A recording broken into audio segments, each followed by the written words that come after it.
This is the history lesson you need tonight in order to understand how we move tomorrow, because this is the game plan of what Trump and the regime expect from ICE and Border Patrol agents. When we think about the Gestapo in 2026, we probably resort to memories we have of television and movies that revolve around that time in history. We see these dramatized versions of a really real and raw thing that happened to people, which eventually was the Gestapo was breaking into homes, kicking in doors, taking families out of their homes, destroying their property, all of that type of thing. And then those individuals would be sent to the camps. But the Gestapo didn't start with this door-to-door type operation. What happened was it was sort of this step-by-step.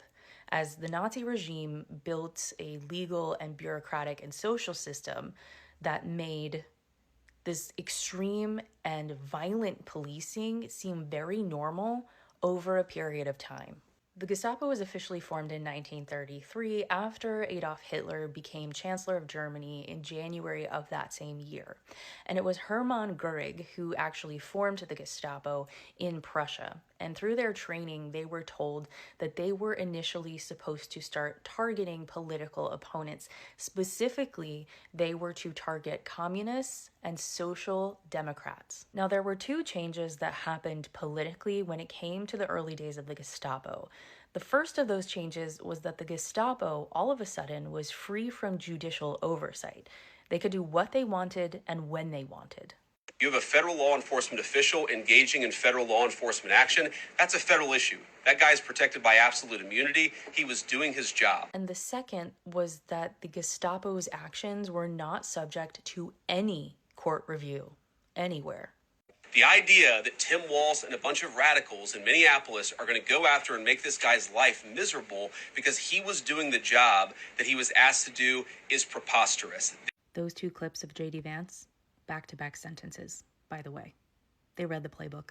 So those two changes of the law in Germany just meant that the Gestapo could do anything they wanted, including arrest, interrogate, and detain people without due process. So how did we get to, what was it, JD? Can you remind us what is the next step? I think we're going to see those deportation numbers ramp up as we get more and more people online, working for ICE, going door to door and making... That's right, that's what it was. Going door to door. See, here's where the current regime actually learned from the past, which is something I usually advocate for, but not for evil.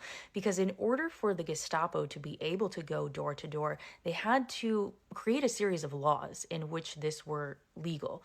And so they had the Reichstag Fire Decree of February 1933, which suspended privacy of the home, mail, and phone calls.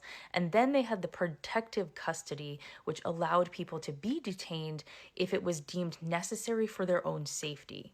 And in the 1930s, the early arrests under these new laws really focused on political activists, union leaders, as well as journalists and intellectuals, people who worked in academia, science, etc. We get to the 1934-1935 range, and the Gestapo starts allowing people to denounce their own neighbors, to tattle, if you will. They would take reports of, quote, antisocial behavior, jokes, religious dissent, and nonconformity.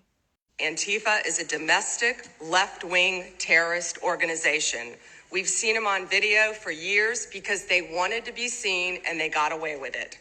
And this is important to remember because most Gestapo cases were started by civilian tips, not because there were open investigations of any kind. So how did this start? Well, the Gestapo really didn't sweep entire streets at first. They arrived in a neighborhood with names and addresses, and those arrests were done early in the morning or late at night. People started disappearing. They were taken away quietly and often without explanation.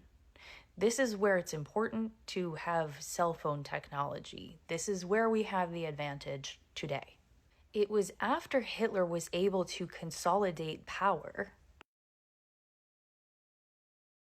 that we then began to see the mass targeting of individual groups like the Jews as well as the LGBTQ plus community.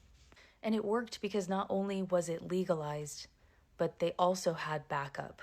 when it came to enforcing the rule of the Gestapo, it was the local law enforcement as well as the SS that worked in tandem with them.